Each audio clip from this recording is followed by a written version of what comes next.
You couldn't have summoned me faster than if you said my name 3 times in a mirror. If you're new here, welcome. My name is Saj. I'm a pro makeup artist in film and TV. So there are already 3 things that I would correct with your makeup routine to prevent this from happening. So the first thing is, I see that you mentioned that you have oily skin, and what's amazing for me is that the video right before this one, you also posted your entire skin prep routine, and because you're dressed the same, I'm assuming that was a skin prep that you did right before putting on this foundation. I made some notes. So for our skin prep, we need to make some adjustments. You went in with Youth to the People cleanser, which is great. Washing your face is always important in the morning before you do your makeup, especially if you have oily skin. You need to get rid of that first layer of oil that's just been sitting there all night. You do the Estee Lauder Oil Control Moisturizer, I believe, and then not 1, but 2 primers.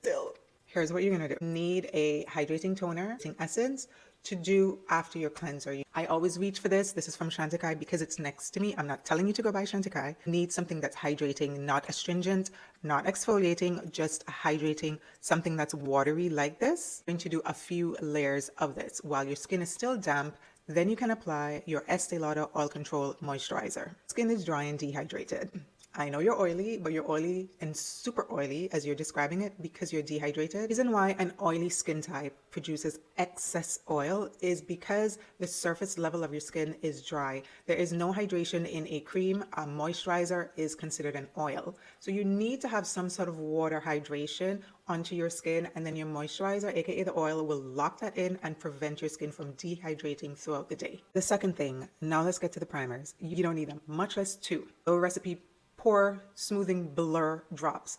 Pore smoothing and blurring is letting me know that it's forming some sort of film over the surface of your skin, which is essentially what primers do anyway, right? And then you have the Danessa Blurring Balm, which is, the thicker version that's doing the same thing. So you're doubling up on that film surface of your skin, and your foundation has nowhere to sit onto. Foundation needs to connect to skin in order for it to sit well. Really, if you insist on using a primer, I would keep the Danessa Blurring Balm, and the amount that you scooped, because you also scooped, I would do 1/3 of that. That's entirely too much also. Overusing, because that's another thing too, overusing primers are causing way more issues than necessary. I have the Tatcha Silk Canvas primer, and I want to show you how much I would take to do my entire face with this.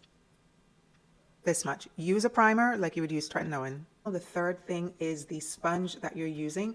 I noticed that that has a texture to it. It seems to be flocked, has a fluffy surface to it. That's not the